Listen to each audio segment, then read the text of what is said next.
Assalamu alaikum everyone. I'm just doing a sound test. Can you hear me okay?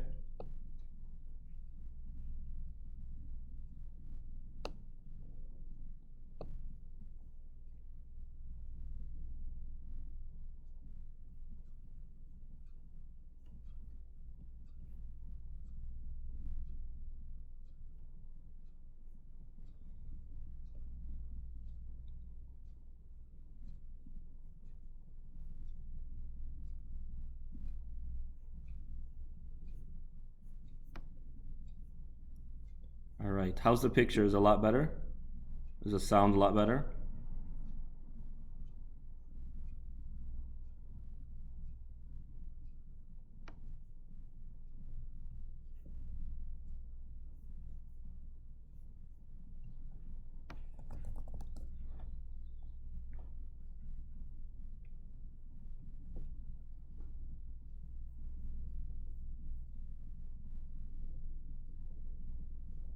Alhamdulillah. Alright. I finally got the piece that I've been waiting for. So now I can use a much higher quality camera. So inshallah, tonight's program will be nicer, and today's program as well will be nicer.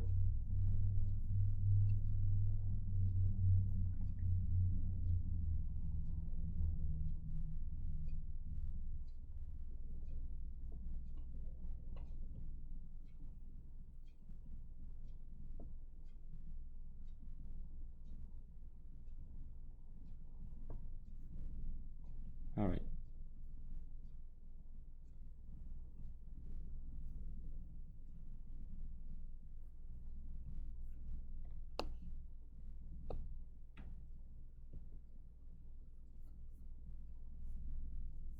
Just give me 1 second as I set up.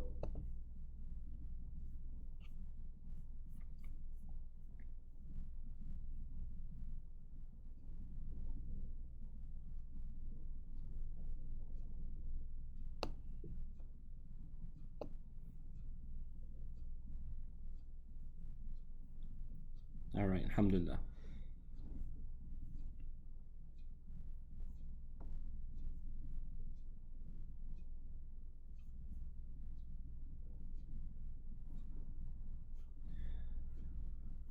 Okay, let's go ahead and begin. Bismillah ar-Rahman ar-Rahim.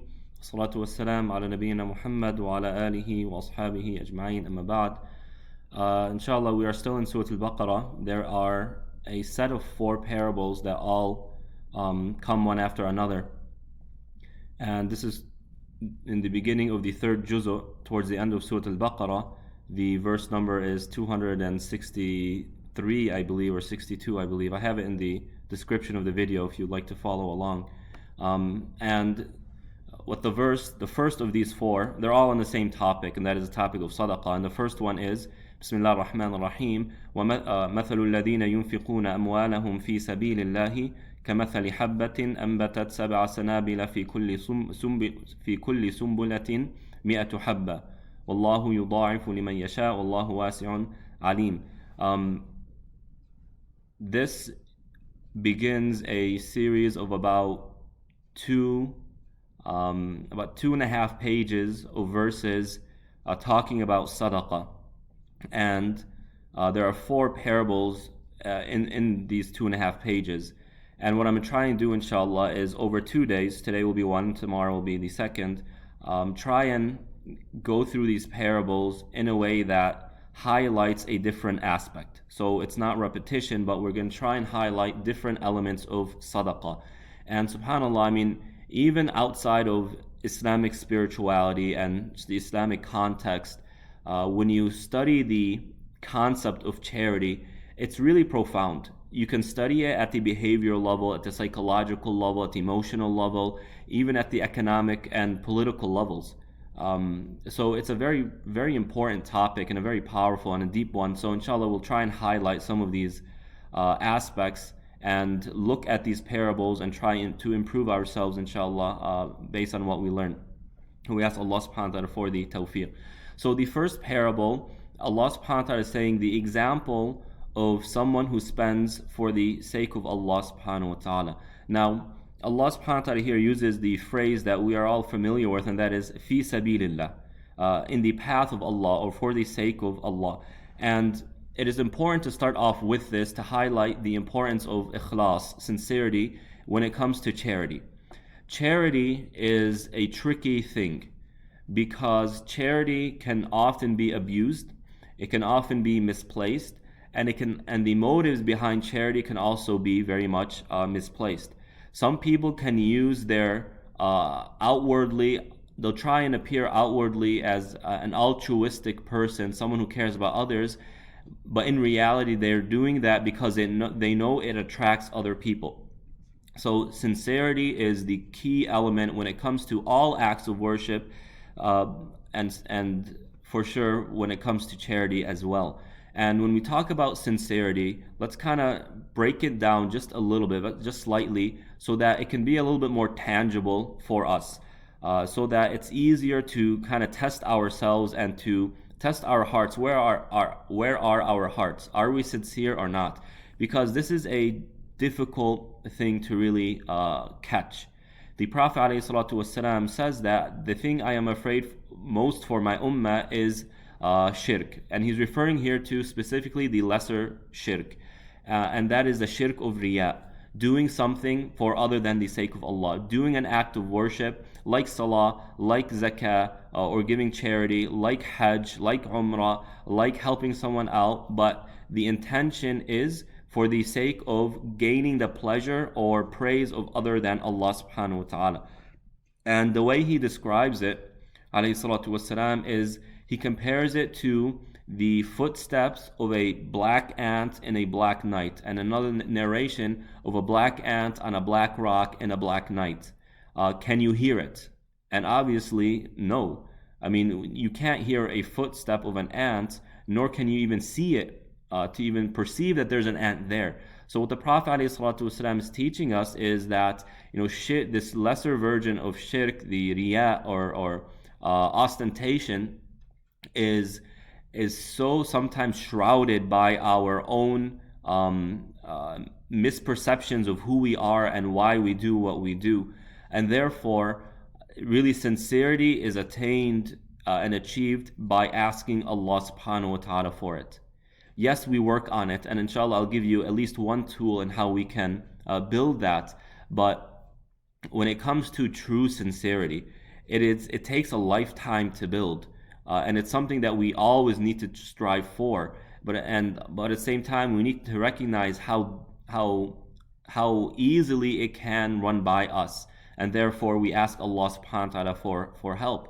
And in another hadith, talking about this, the problem and the challenge of insincerity, Abu Bakr radiallahu anh tells the Prophet ﷺ, or ask him, what can we do? What should we do? And the Prophet ﷺ said, say this, and the dua is, Allahumma inni a'udhu bika an ushrika bika wa ana a'lam wa astaghfiruka lima la a'lam. Oh Allah, I seek refuge from being insincere while I know, and I seek forgiveness from you for insincerity that I don't know about.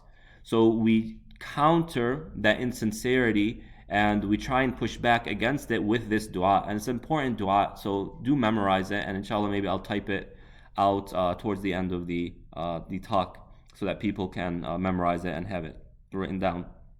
So, fi sabilillah, in order to gain the virtues and the benefits of the following parables, in order for sadaqah to do for you what these verses describe it to do, we need that sincerity. Okay, and how can we develop that? Well, one way to assess your sincerity and one way to guide your heart is what Ibn Jawzi rahimahullah ta'ala, his definition of sincerity. And he says sincerity is about turning hearts to Allah subhanahu wa ta'ala.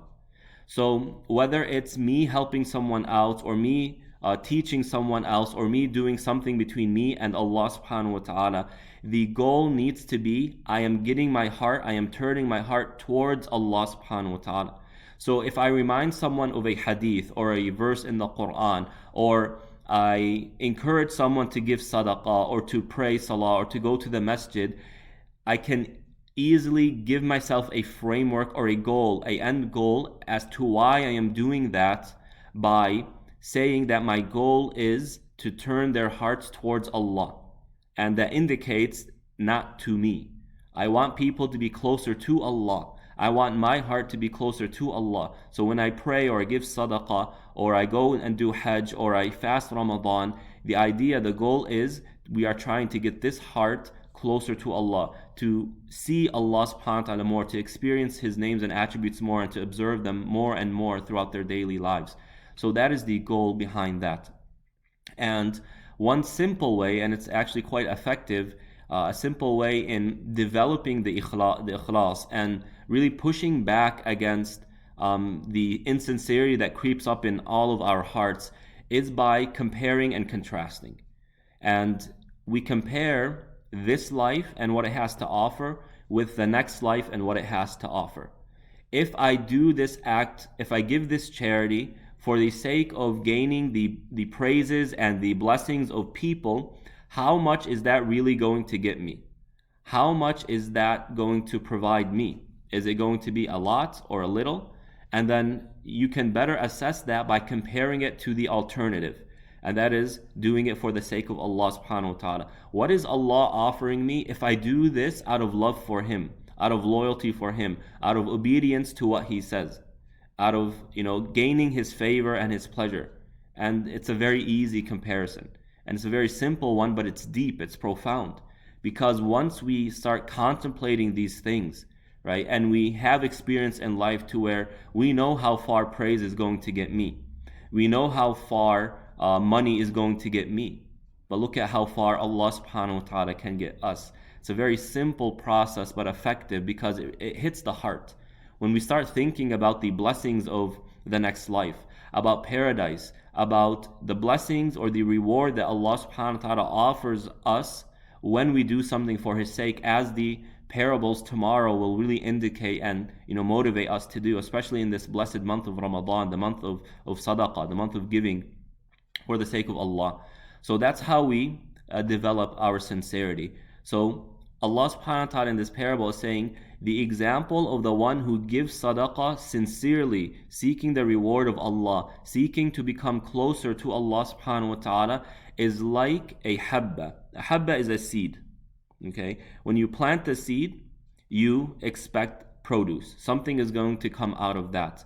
كَمَثَلِ حَبَّةٍ أَنْبَتَتْ سَبْعَ سَنَابِلَ. And this one seed produces 7 ears. Okay? And then each ear is 100 في كل سنبلة 100 حبة. Is another 100 seeds or pieces. So if you think, for example, of a corn. So a corn starts off as a seed. And as that seed grows, it becomes a corn. And on that corn are how many kernels? Right? There's a lot. Likewise, if you plant an apple tree, for example, or a lemon tree or an orange tree, you plant it, it's one seed. But as a result, one tree comes out and that tree produces how many oranges or apples or fruits every single season? Hundreds, right? And if it's a very rainy season, it can be even more than that. So when you look at the barakah, the idea is the barakah here, the blessings. You give one, right? And since you are giving for the sake of Allah subhanahu wa ta'ala, the one who you are transacting with is Allah. Allah subhanahu wa ta'ala does not need anything. Rather, He is the generous one. We're not the generous. Right? In the end, we are spending from what Allah subhanahu wa ta'ala has given us. And Allah makes that clear. Right? مِمَّا رَزَقْنَاكُمْ. From what we have provided you. أَنْفِقُوا مِمَّا رَزَقْنَاكُمْ. Spend from what we have provided you. Anything that we possess in reality, in all actuality, is coming from Allah subhanahu wa ta'ala. He is the one who gave us the wealth. Now, if we ask the question, well, I'm the one getting up in the morning and going to work and doing it, sure, right? You're doing what you need to do in order to make wealth. However, in order to make that wealth, you need a profession. And that profession requires skills. And those skills require learning. And the process of learning requires your faculties, your hearing, your vision, your brain, right? Your ability to process information. Well, who gave you that? Where did that come from? And that is Allah subhanahu wa ta'ala. So although we are putting the effort in order to obtain wealth and to build our financial stability and our financial situation, in reality, the one who gave us the ability to pursue that in the first place is Allah subhanahu wa ta'ala. As He says, Allah subhanahu wa ta'ala says, هو الذي الله الذي أخرجكم من بطون أمهاتكم لا تعلمون شيئا وجعل لكم السمع والأبصار والأفئدة لعلكم تشكرون. Allah subhanahu wa ta'ala is the one who gave you life in the womb of your mother. He gave you birth. You're the one, the whole entire process. Who's doing that? It's not us. I mean, the mother, yeah, she feels the pain and the fatigue of being pregnant, but in reality, it's not her who was developing that fetus and giving it its faculties, allowing it to grow and all those cells. I mean, subhanak ya Rabb. It is absolutely phenomenal. It's astonishing when you really dive into it and what's going on and how precise and how knowledgeable Allah subhanahu wa ta'ala is. And then Allah subhanahu wa ta'ala says, He gives you birth, and in the state of birth, when you're first born, you know nothing. The child knows absolutely nothing. It doesn't even recognize that it has hands or feet. It doesn't recognize. All it knows is the heartbeat of its mother and maybe the voice of its father. And subhanAllah, it knows how to feed and how to breathe. But again, where's all that coming from? Allah's making it a point that it is not the child who taught itself how to do it. Right? I remember my mother, she would, whenever I'd be, a little bit misbehaving, she'd tell me, because I'm not your mother, you were born potty trained and everything. It wasn't me who was changing your diapers. Right? I didn't really get it until I became a father myself. So Jazakallahu khairan. And then Allah subhanahu wa ta'ala, He is the one who gave us our vision and our hearing and our ability to contemplate and perceive and to think. So Allah subhanahu wa ta'ala, He's showing us this. When you give $1, when you give 100 or $1, whatever it is, Allah subhanahu wa ta'ala, you are transacting with Him. You are dealing with Him. And Allah subhanahu wa ta'ala gives us kind of the benefit of the doubt. He spoils us by accepting that as a charity, as an act of generosity, even though it's really Him who gave us it, and He gave us the tawfiq to give that charity. And then on top of all of that, He's saying that I'm going to repay that to you. Because Allah subhanahu wa ta'ala, He is the one who provides everyone. He is the Rabb.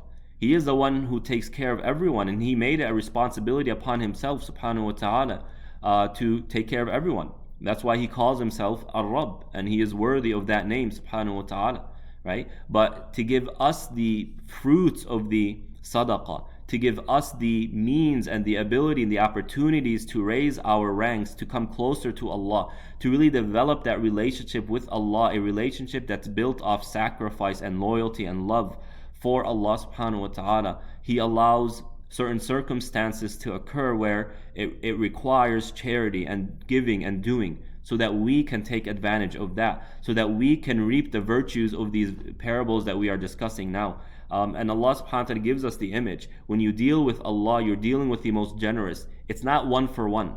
He's not like a human being who, if you do them a favor, right? You do someone a favor, you expect a similar favor in return. Or if someone does a favor for you, you feel pressured into returning that favor. No, Allah subhanahu wa ta'ala says, you do something for someone else, and I am going to reward you with that in abundance. Far more. Why? To let you know that you are dealing with Ar-Rabb, with the Lord subhanahu wa ta'ala. You are dealing with Al-Kareem, the most gracious, to encourage us as well. When you see the fruits of one's charity, it's very inspiring, it's encouraging. I mean, it's very touchy. Maybe we have certain situations where we gave $100 and all of a sudden we get $1,000 back or $500 back. 1 for 10, as this verse says, or as the verse in Surah Al-An'am says, whoever does a good deed, then they get 10 reward for that. And you imagine giving $100 and you get $1,000 back soon after, and then it kind of hits you, right? Look at the precision there. Look how accurate the Quran is, to let us know, to let that be a sign that the one who gave you that 1,000 to remind you is Allah subhanahu wa ta'ala, so that when you receive it and you're looking at it, right, it hits the heart. It brings you that feeling of, wow, this is from Allah subhanahu wa ta'ala. Allah saw what I did and He accepted what I did, And it's all about building that relationship with Allah subhanahu wa ta'ala. So have that image in your mind when you see a tree or when you see a plant and how one seed grows into producing hundreds and hundreds of other seeds. It's just a reminder that this is a representation, a symbol of Al-Karim, the most gracious, Al-Jawad, Al-Mu'ti, Al-Muhsin, Al-Wahhab, subhanahu wa ta'ala. The generous, the excellent, the one who gives us gifts, even though we don't do anything to earn that or or it's not a return for us either. So this is what Allah subhanahu wa ta'ala is saying. And Wallahu yudha'ifu liman yasha, Wallahu wasi'un alim. Allah subhanahu wa ta'ala gives more to whom He wills. He multiplies to whom He wills. So it's not necessarily exactly 1 for 10, right? It can be 1 for 700, as this parable implies.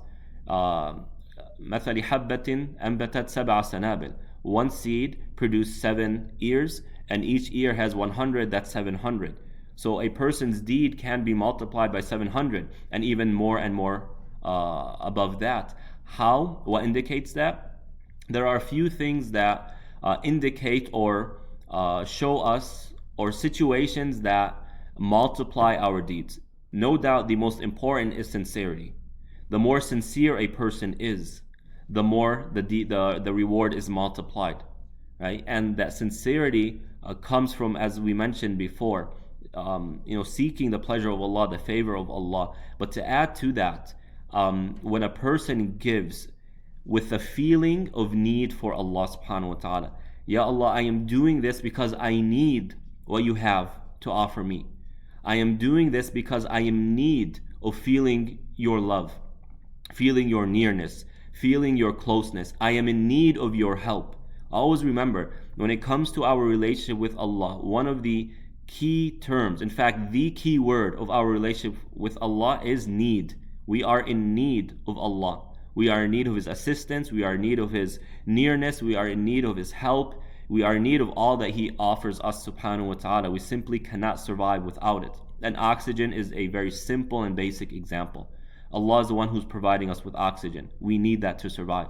Feel the vulnerability in order to feel the need for Allah subhanahu wa ta'ala. So when we give out of need for what Allah subhanahu wa ta'ala has to offer us. And that is a powerful feeling if we can really arouse the heart using this key word. So sincerity is really the primary thing that indicates the multiplication of our reward and our good deeds, inshallah. Another thing is al-haja, the need for the charity or the help. When there's a time of need, charity is multiplied. Like now, for example, people are in need of financial help. This is a very good time to give. In fact, it is a hot time to give. The reward is multiplied. Why? Because of the need. And also that need is putting in our minds a sense of uncertainty. Well, what if I need this later on? So it becomes more difficult to give. So when we give in such a situation, it's multiplied. When we save someone from a big problem, a problem of financial instability, a problem of really going bankrupt or not being able to pay the bills on time, then this is when deeds are multiplied. Likewise, there are certain seasons when the deeds are multiplied, like Ramadan. So deeds in general, good deeds in general, are multiplied in Ramadan. So this is also a very good time to give. Another thing that multiplies the reward is who you're giving to. So Allah subhanahu wa ta'ala, when it comes to charity and giving and helping financially, Allah subhanahu wa ta'ala did say that there are certain people who have precedence over that.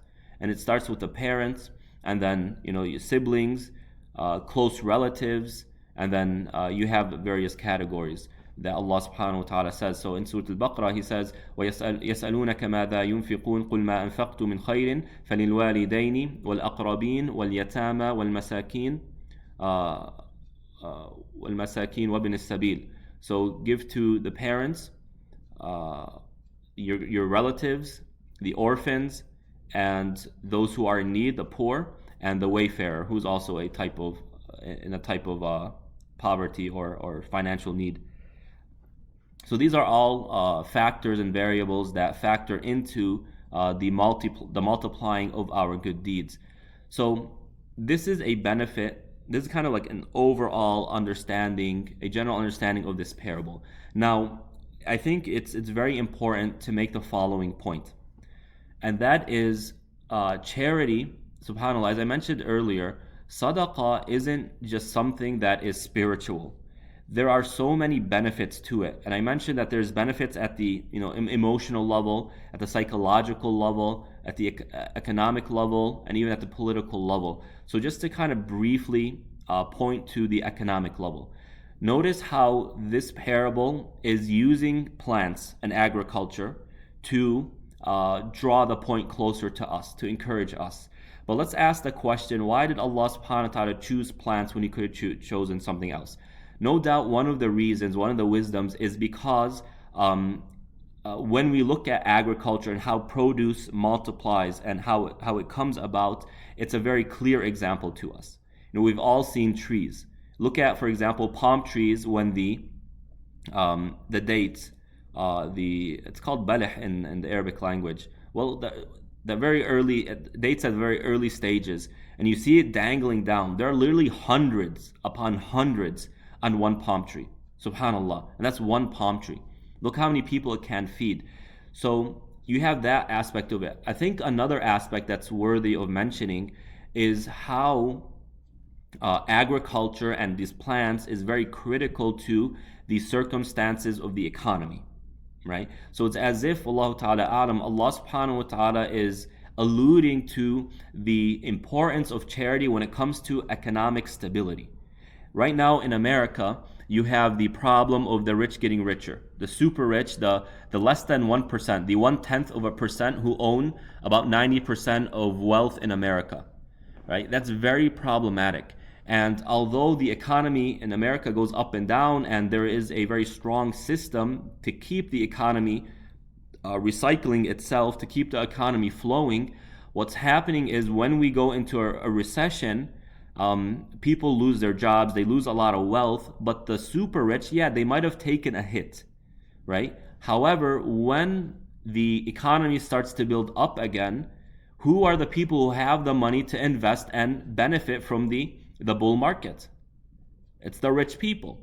So yes, the economy, numerically speaking, the stock market, numerically speaking, might be higher than it was 10 or 20 years ago. However, that wealth is very poorly distributed, right? So sure, there is more money in America now than 20 years ago, but where is that money? So the harms and the problems of the recession continue to taint and to harm the lower classes of society, the employed instead of the employers, the employee of a company instead of the company itself. So what happens with sadaqah, with charity, is that it introduces, or it puts within the economic system, a very effective method of redistributing wealth. So when you look at the amount of wealth that 1% of America has, and you were to calculate zakah, if they were to pay the zakah, right, on their wealth, how much would that take care of the poor people and those in need in America? Well, that is the question, right? And charity in general, when people give, it recycles the wealth. It ends up going to people who need it. And subhanallah, I mean, this is just a blessing of charity and a blessing of sadaqah in general. Allah subhanahu wa ta'ala does not need us to sacrifice anything for Him. Rather, when we sacrifice, all of the benefits, the fruits of that sacrifice come back to us. So when you look at the economy, right, and you study zakah, for example, there are beautiful, there's a lot of research on zakah and how it benefits society. When zakah is distributed, right, that wealth is going to who? Those who need wealth, okay? Those who need money. Now, those who need money, when they take that wealth, take that money, their bank account has a little bit more money, what do they go and buy? They buy the necessities of life. They buy food, they buy drink, right? They buy that which is necessary to life. Now you have, when that occurs, you have more people who are purchasing in the market these necessities. And since there's more people buying, there's more demand. And with more demand comes what? A need for greater supply. And when there is more supply, what ends up happening in this cycle, it creates more competition, more opportunities for people to enter that sector of the market. One of the markets or sectors of the economy that's struggling or being hit is the agriculture, because so much is being produced or manufactured artificially, right? There isn't that need. And since the standard of living in America is higher, then we tend to pursue higher standards or higher products that aren't necessities of life. Rather, they're more of leisure and luxury. So the necessities of life that come from the agriculture and the farmers, right? It's harder for them to compete. So less people are entering the farming business because it's not a easy place to compete or make money with. And you have these large corporations, etc. But when there are more people buying these necessities, it demands more, and therefore the supply increases. And when the supply increases, what happens to the prices? They go down. So these people who are giving their zakah, the wealthy who are giving their zakah, in the end they end up benefiting themselves, because the prices of that which they are buying and that which they are selling, actually that which they are buying goes down, or that which they are producing and selling has more demand, and thus their income, their revenue is higher. Subhanallah. So whatever they give, Allah subhanahu wa ta'ala returns it to them one way or another. Whereas when the wealth is not being distributed properly, and it's sitting in the hands of the very, very wealthy, what do the very wealthy purchase? What do they buy? They might buy a little bit of fruit and a little bit of vegetable, a little bit of meat, but their money is going to the very luxurious things. I'm going to go buy a yacht. I'm going to go buy another home. I'm going to buy a very fancy car, right? That doesn't really help the economy. And since now the wealthy are focused on these sectors of society, technology and the motor industry, etc., where do you find the wealth in America? All these startup companies in Silicon Valley tend to be what? Tech companies. Well, these poor people don't need tech companies. They don't need more tech companies. They need more farmers, right? They need more meat suppliers so that the prices go down and it's easier for them to sustain themselves, right? So I thought this is very interesting how Allah subhanahu wa ta'ala, why Allah chose produce or agriculture, vegetation, to represent charity. And this is one of the benefits of sadaqah. When we give charity, in the end, right, if we do it strategically, it comes back to benefit us, at least by lowering the prices, because now there are more people in the market, more people purchasing. Right? And therefore the demand is higher, supply increases, and then prices go down. So that is one parable out of these four. We ran out of time. I want to do the second one as well, but it looks like we're going to have to wait till tomorrow, inshallah. So I hope this was of benefit to you. I encourage you all to give sadaqah if you have the financial capabilities of doing that. This is a very golden time to gain that reward in the favor of Allah. And when you give sadaqah, remember the bounties of Allah, so that can build the raja, the hope in Allah. And having hope in Allah is such a beautiful feeling. You know how, remember when you were younger and you were hopeful, oh my God, it's Eid is coming, I hope my parents got me this and I hope my parents got me that. I mean, that feeling of joy, that feeling of hope brings such optimism to the heart, such comfort to it, that it's a feeling that you can't buy with money, nor would you trade for money. So when you give, have that raja in Allah, have that hope in Allah that He is going to reward you for that in this life and the next life. So let's conclude with that. If anyone has any questions, inshallah, I will be glad to entertain them. وصلى الله على نبينا محمد وعلى آله وصحبه أجمعين.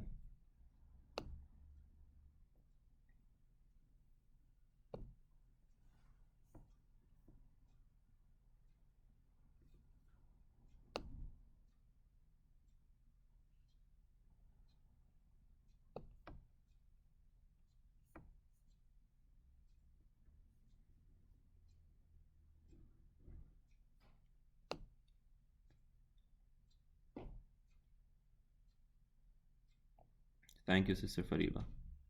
May Allah accept.